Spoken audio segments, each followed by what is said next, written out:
Good morning, I am Eliona Kassenbath, and here are the headlines. Many activists protest a ban on distributing food to migrants in Calais yesterday. Also in the news, an investigation by Will Brown in the Middle East. African migrants are left to die in Saudi Arabia's hellish COVID detention centers. And finally, the EU to offers cash and more deportations in new plan for migrants.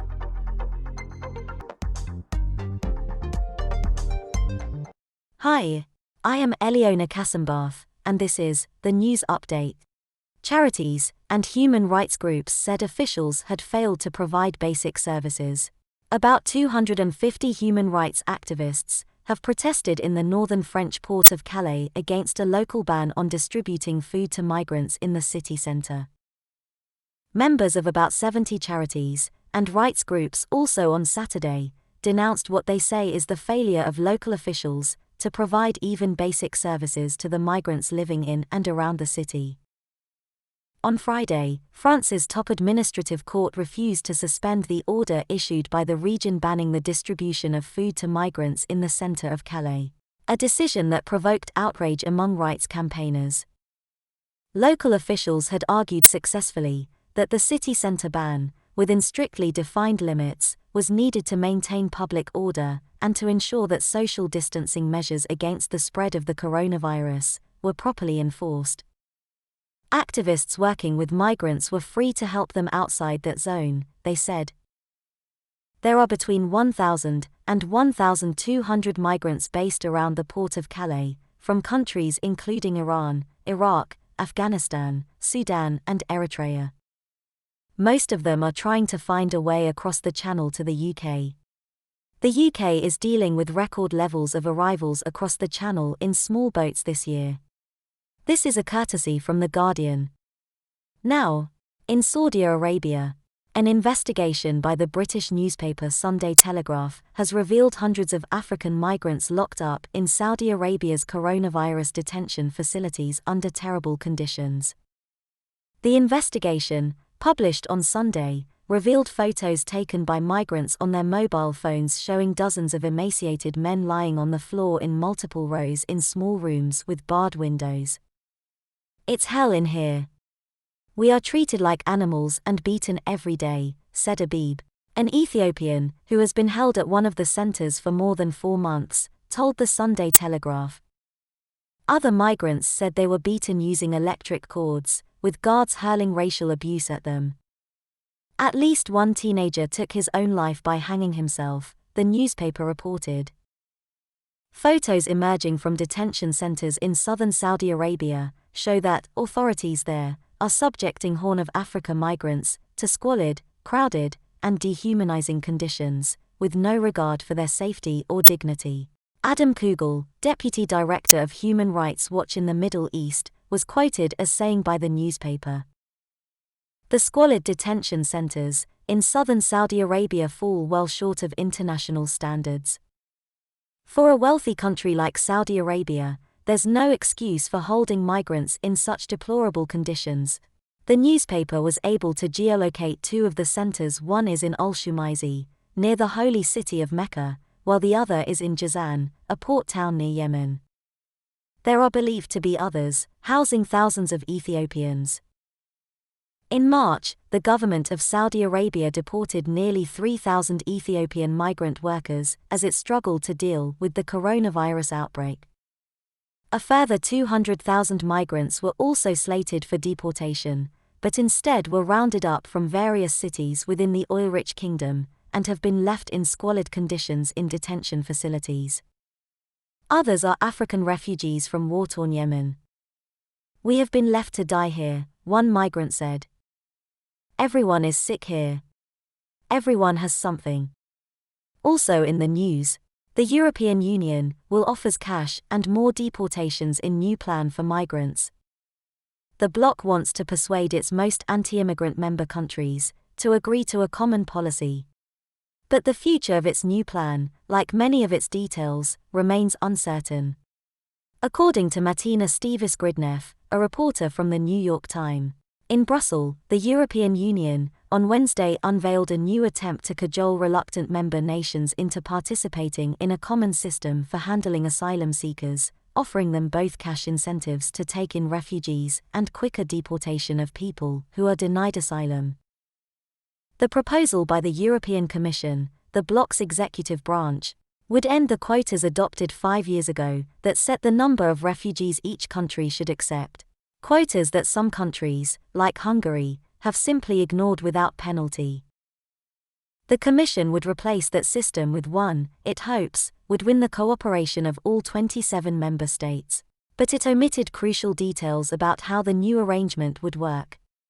It did not make clear, for example, what penalties, if any, there would be for any EU countries that refuse to take part. It would also continue to place a large burden on Greece, Italy and Spain, countries at Europe's southern edge, where undocumented migrants most often arrive on the continent. Those countries have chafed at taking the lead in processing asylum applications, which can take more than a year, and at hosting thousands of migrants until they are either granted asylum or deported.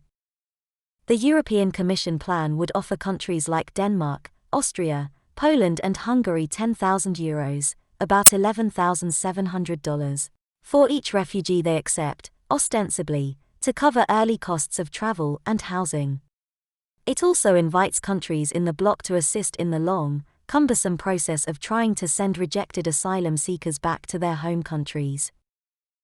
It is not yet clear whether the proposal laid out in more than 500 pages of documents, released on Wednesday, and touching on more than a dozen pieces of EU legislation, will survive the labyrinthine approval process, and if so, how the blanks will be filled in. Officials hope a version of it will be agreed to next year. The package reflects the complexity of the issue and brings together all aspects of migration border management, screening, asylum, integration, return, and relations with external partners, said Ursula von der Leyen, the Commission President. It is not a question whether member states should support with solidarity and contributions, but how they should support. The plan comes 5 years after the refugee crisis brought 1 million people to Europe's shores, primarily people fleeing the war in Syria, creating a humanitarian disaster and fueling a rise in anti-immigrant politics across Europe. The numbers of people reaching Europe have since plummeted, with about 140,000 requesting asylum last year, but elements of the crisis have persisted.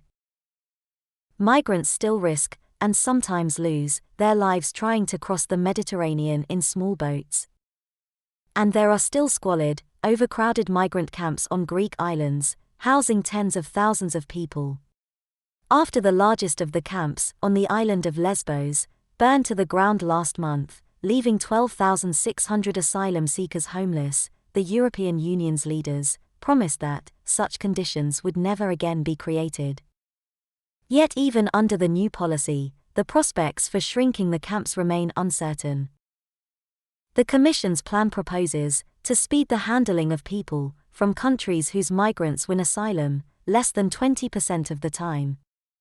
It calls for screening, registering and sorting them within 5 days, fast-tracking deportation of those who are denied asylum, and giving them just 12 weeks to appeal a denial. But that change excludes most asylum seekers, like those from Afghanistan and Syria, whose compatriots have much higher success rates in winning asylum. It is also not clear how the handling would become any faster. The European Union already deploys hundreds of its own staff, in Greece and other countries, that are entry points to help with these processes, yet asylum decisions often take longer than a year. Ylva Johansson, the European Commissioner for Migration, said at a news conference in Brussels on Wednesday that asylum seekers have the same rights for their application to be processed in a proper and fair way, but it has to be done very quickly. She added, "This is an important message that you will be returned if you come to the EU and you don't have the right to stay." But when the bloc tries to deport asylum seekers, it usually can't, because the migrants' home countries refuse to take them back, a fact that no European Union's legislation can change. Only 1/3 of rejected applicants actually return, the Commission said, and contributing to overcrowded camps and leaving people in legal limbo for years. The Commission said it would hold talks with some 20 countries, in Asia and in Africa, that are the main sources of asylum seekers going to Europe to get them to accept their nationals' citizen back. It's very unlikely that these quick procedures will actually be quick, said Judith Sunderland, Deputy Director for Europe with Human Rights Watch. It's hard to see how this won't lead to mass incarceration for lengthy periods of time, followed by a realization that they can't deport everyone they want to deport.